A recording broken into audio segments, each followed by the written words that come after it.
Well, after a decade of achievement and a swag of awards, the curtain's falling on the first act of ballerina Danielle Rowe's career. The principal dancer with the Australian Ballet is taking up a contract on the other side of the world. She won't be going alone. Both she and her partner, soloist Luke Ingham, will be joining the Houston Ballet in Texas.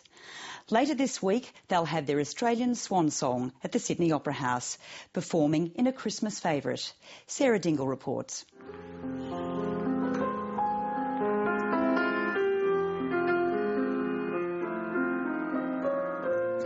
Right from the very beginning, there was something quite extraordinary about Danny. I just got that special sort of, spark from watching her dance.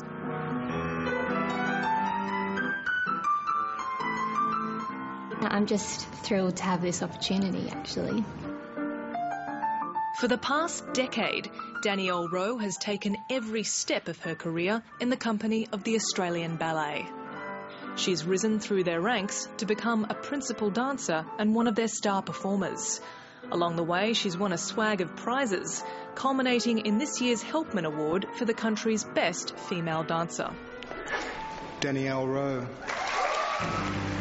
Her performances have also drawn international acclaim, catching the eye of top choreographer Chris Wheeldon, who later invited her to join his company of elite dancers, drawn from around the world.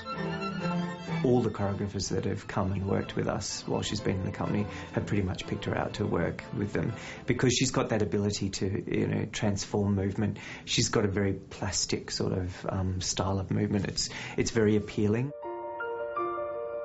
Born in Shepparton, Victoria, Danielle Rowe took her first steps as a ballerina at the Cheryl Bradley Dance Studios in Adelaide. Now she's taking up a contract as a first soloist on the other side of the world, with a company well known to Australian audiences, thanks to the film Mao's Last Dancer.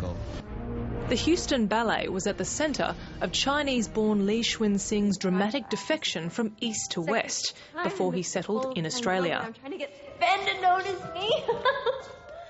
Australian ties with the Houston Ballet remain strong, with the company currently under the artistic direction of Melbourne choreographer Stanton Welsh. I think it's that immediate element of comfort. I think that kind of security, because moving to a new country is a huge thing for anyone. She won't be travelling alone. In a rare double act, her partner and fellow dancer Luke Ingham has also won a contract with the Houston Ballet. It's sort of been something that we've both, Danny and I, have been thinking about for a long time, and yeah, it's sort of all just starting to happen now. There are some dancers that you meet and you think, how on earth did you ever start dancing with your background? Luke Ingham grew up on a farm at Mount Gambier, but as a child he discovered his mother's old ballet shoes. Now he's an award-winning soloist with the Australian Ballet. We have a wonderful connection on stage, and it's great to be with someone that completely understands the sacrifices and what this job entails. It's great to work with someone that you love, and you love watching them and you love working with them and being out there on stage with them. I think his background really informed that side of him. He's really blokey. He's really, he's got a very strong masculine presence on stage, and I think that that's really appealing in an art form which can have quite a bit of artificiality. He's very real. Luke Ingham will spend his last weeks in Australia on his parents' farm at Mount Gambier. Some downtime before the transition to Texas. Obviously, there's a lot of cowboys and ranches and all that sort of stuff, but you don't really know what it's like until you get there, so, yeah. Having a farm background might help you then? Maybe. This week, both are going out with a flourish in the Australian Ballet's production of Christmas favourite, The Nutcracker. I'm not like their parent, but, there's that thing when kids decide to leave home and, part of you go, that's great, and then part of you goes, oh, don't go,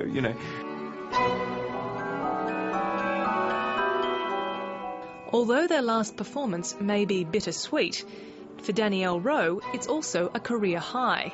She'll farewell Australia in one of the dream roles for any ballerina, the Sugar Plum Fairy.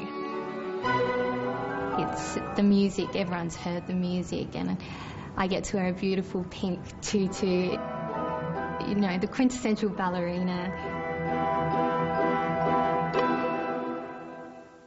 Sarah Dingle reporting there.